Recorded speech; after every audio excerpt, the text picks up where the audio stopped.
Condor Gold is pre-revenue. It has an open pit gold project in India, in Nicaragua. It's been de-risking the fully permitted asset as it readies itself for construction. Mark Child is Chief Executive. He joins us now on the line. Mark, welcome. It's a pleasure to be able to catch up with you again. It's been a while since we last spoke about this, but I'm also very pleased to see the sort of progress you've been making over the summer, this de-risking of the asset. Bring us up to date with what's been happening and what you're now presenting to investors. Yes, great to see you again, Jeremy. I'm pleased to come on. So we released a bankable feasibility study about 4 or 5 weeks ago. We made the headline announcement of that, which is a major milestone for the project. And that will get filed on CDAR because we're TSX listed and AIM listed next week. They're about a 400-page project. So that's a major de-risk. And as you say, that is on the main Landia open pit. And what else has been going on? Because I say you're fully permitted, you're now ready for construction, you've done all the feasibility studies and so forth. What should we now be expecting before we get into that period of construction? Yeah, well, let's just go a little back on the feasibility study. So we've got the main pit is Landia open pit. The feasibility study is just on that pit. And feasibility studies are plus or minus 10 to 15% accuracy. So really, and we spent $7-8 million on doing the feasibility study. To give you an idea, the tailings storage facility design is $1 million. The metallurgy is $750,000. The process plant designs plus about 50% engineered is about $700,000. So these are site-wide water balance is another $700,000. So these are geotechnical drilling is another $700,000. So these are very material engineering studies. And the main pit gives us 82,000 ounces of gold per annum for the first 6 years. But this is really stage 1, and stage 2 will be to add in the underground and other satellite pits, which will take it up to 150,000 ounces of gold per annum over a 9-year period. And it's really construction ready as we speak. My understanding is that underground part of the business won't even begin to start until you get cash flow coming in from the open pit. Is that correct? That's correct under the current strategy. So we've deliberately wanted to do a minimum capex and a maximum cash flow.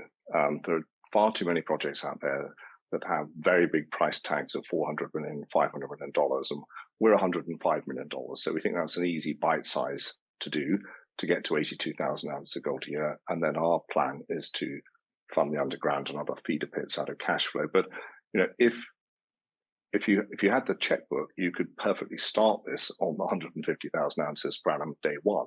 And the way that would work, you'd accelerate the feeder pits. You would do 150,000 per annum out of the open pits, all open pits, for 2 years, and that's 300,000 ounces out of open pitable, and then use that cash flow to develop the underground and bring that into the mine plan. So that's the schedule for the 150,000 ounces per annum. So it could start day 1, subject to having cash and more drilling. And what's the cost per ounce to get gold out of the ground at the moment? What sort of profit are you going to be making at current prices? Yeah, great question. We have a high-grade pit, so the project's very high-grade. We've got the resource pit is 3 grams per ton, so a gram is roughly $60 an ounce. So a ton of rocks, you talk a gram per ton, so a ton is worth $180. When we get a fully diluted mill feed, so after you blow it up, you dilute with some waste rock around it, and mining dilution, mining recovery, you have a head grade, what's delivered to the processing plant of about 2.6 grams.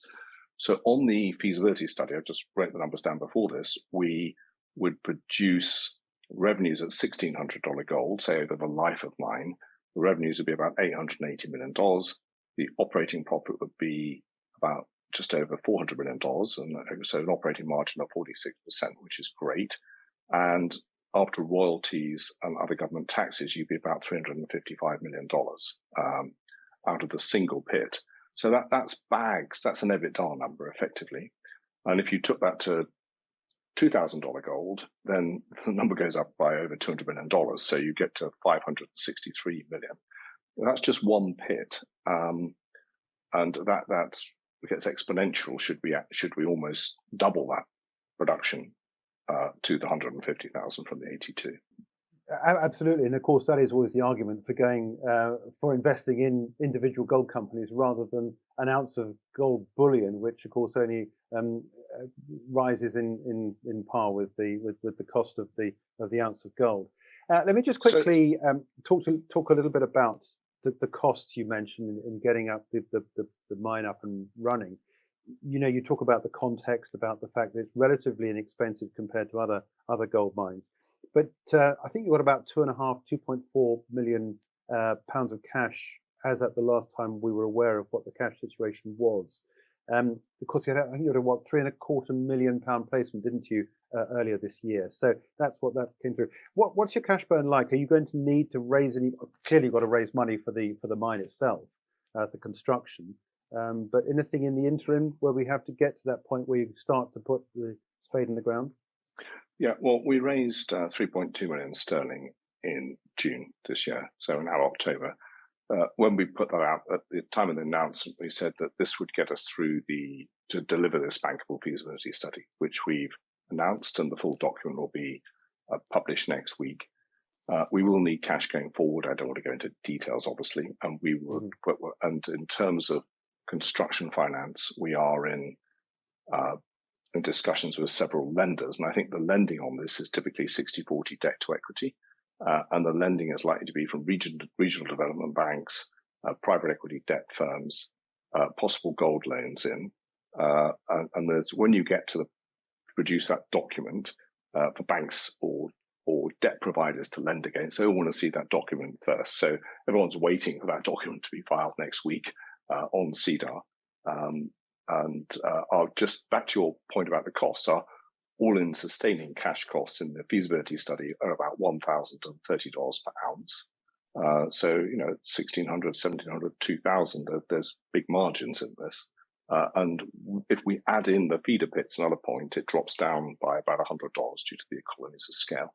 So by $100 to $900 an ounce, all-in sustaining cash costs will break. Yeah, so it improves the profitability for every ounce you bring out of the ground. Let me just work out timings from here on in. What do you envisage? I mean, no one's got to hold your feet to the fire in giving sort of rough dates. And of course, it's a long period of construction it has to take, as you say, a year and a half or so. Ideally, what would you like to see in terms of the diary and how it's packed out with dates and milestones? Well, in the feasibility study, we have an 18-month construction period from receipt of capital. And that'll be in the document that you're going to see. And there's a breakdown of what the cash usage is per month.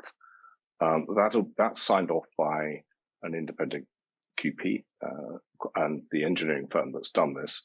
And our upfront capex number of $105 million includes an EPCM contract of about 14%.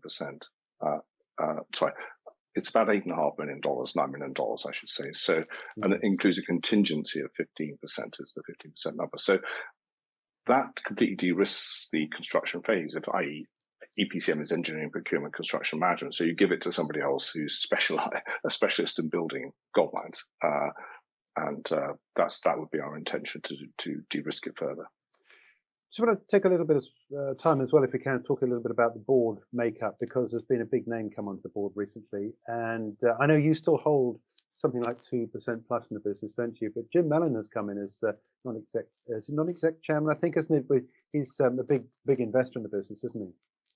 Yes. Well, Jim and I have known each other for a long time, like 25 years or so. And he's been on the board for several years.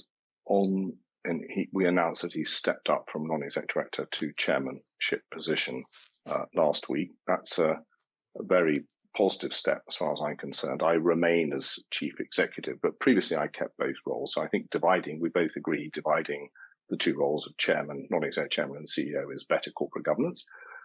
Jim is a 18.7% shareholder compared to my 2.7%. So, and he has very good negotiating skills, strategic vision, and a lot of contacts going forward. And part of the statement that he made was he stepped up to that role to determine the path forward for the company. So, and I think that's an important message for shareholders. He's more involved, taking the most senior position in the company, if you like, as chairman, and will be more involved going forward.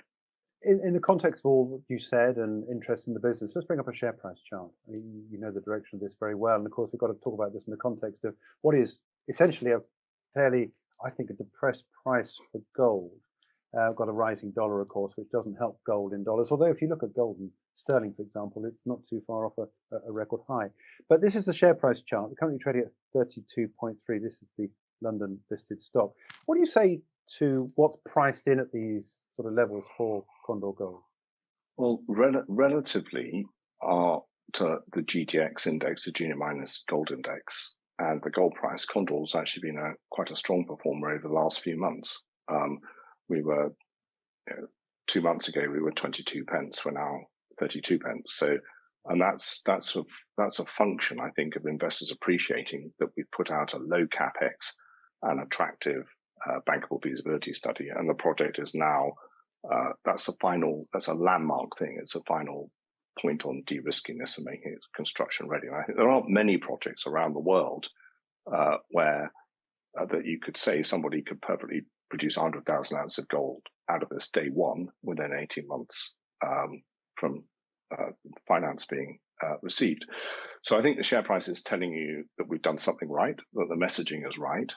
We bought all the land, we bought a SAG mill, we own 100%, we don't give 30% away to somebody at the state. We've met the presidency wants the project to happen, and where permitting in different parts of South America and Africa is complicated at the moment, in Peru and Chile and Colombia, for example, and many parts of the world, this is good to go. And I think that the market now appreciates and realizes that. And that's why we've had a bit of a re-rating on the back of this study.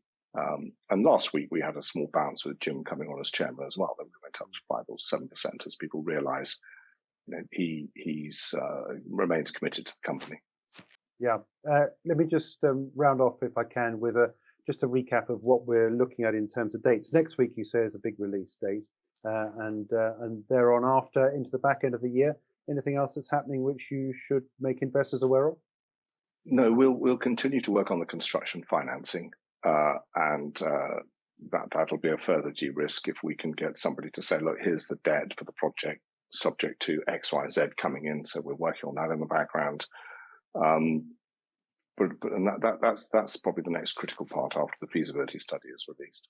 How are those talks? I'm not talking in terms of detail about negotiations. I'm just talking about the current state of the markets and how it makes it more difficult, I guess, as chief executive to go to the markets and find people that are prepared to put up money for a project. Or do you see this a fairly open door because you've got a project that's ready to go?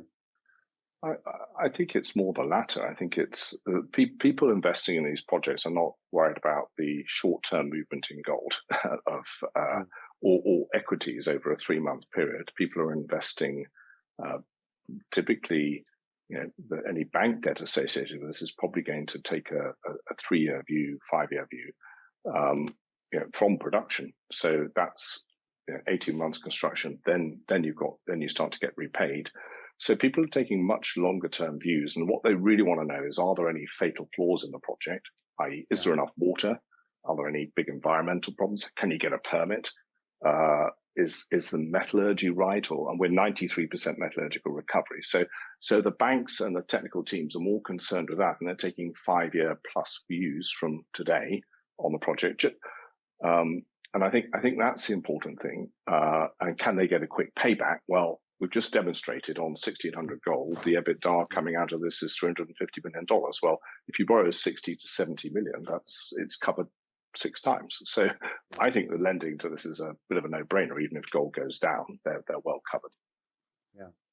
Look, Mark, keep in contact. We'll be looking forward to some of the news headlines coming through, and we'll look forward to getting back up to speed with you again when you have more news to tell us about. But in the meantime, thanks indeed for your time. Pleasure. Thank you, Jeremy. Mark Child, he's the Chief Executive of Condor Gold. For more videos from us here at IGTV, join us on Twitter at IGCom, Instagram, and subscribe to our YouTube channel.